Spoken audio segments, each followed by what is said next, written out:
Hey there, ready to test your knowledge?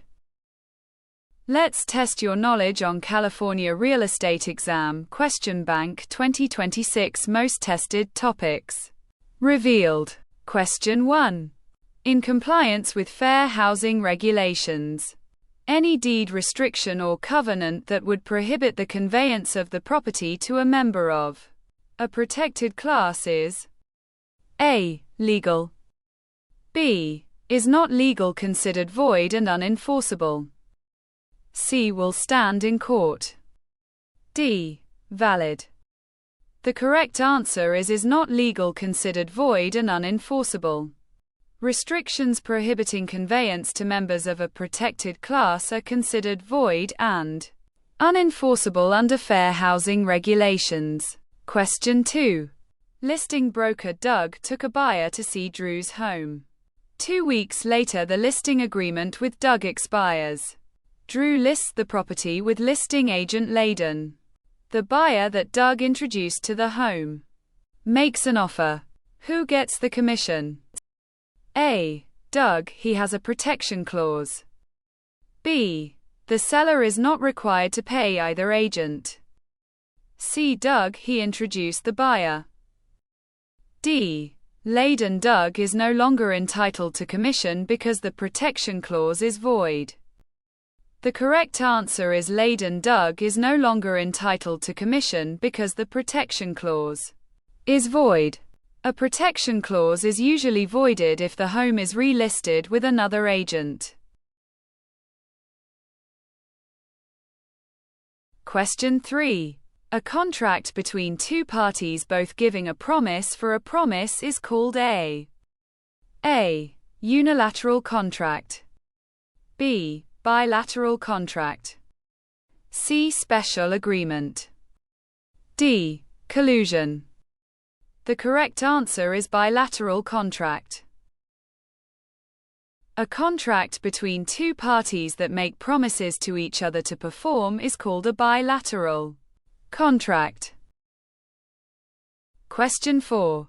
Shane is offering an open listing on his home to all local brokers to pay a 3% commission to the broker that brings him a ready, willing, and able buyer.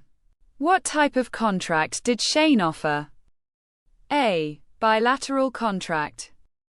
B. Unenforceable contract.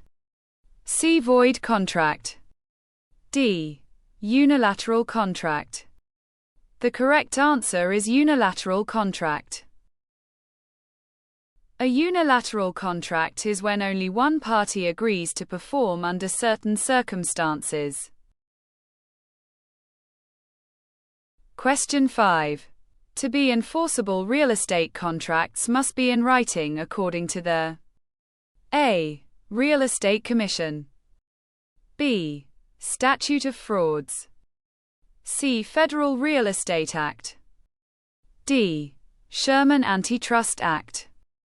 The correct answer is Statute of Frauds.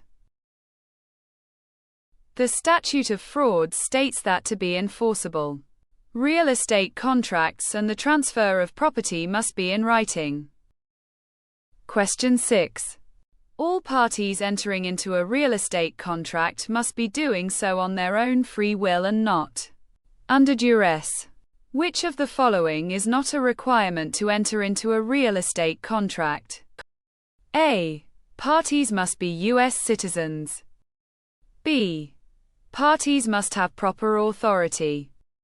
C. Parties must be mentally competent. D. Parties must be of legal age. The correct answer is parties must be U.S. citizens.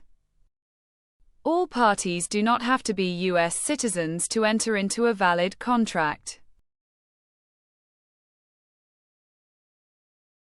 Question 7.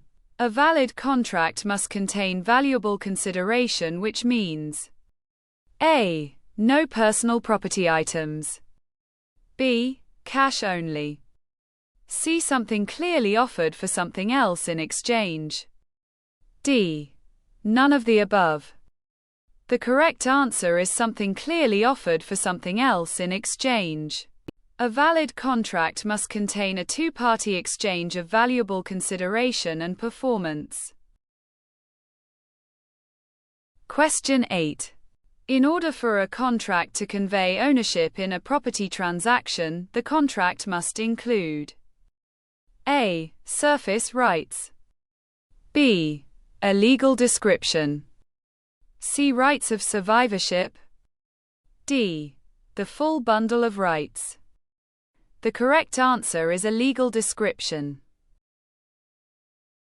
The contract must include a legal description that describes the property so that its geographic location is identifiable. Question 9. Which of the following is not a requirement for a contract to be valid and enforceable? A. Competent parties. B. Authority. C. Notarization. D. Valuable consideration. The correct answer is notarization. Notarization is not a requirement for a valid contract. Requirements include competent parties, legal purpose, voluntary good faith, mutual consent, and valuable consideration. Question 10.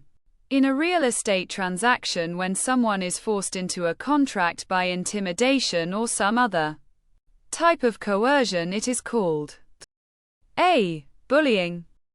B. Duress. C. Stress. D. Strong arming.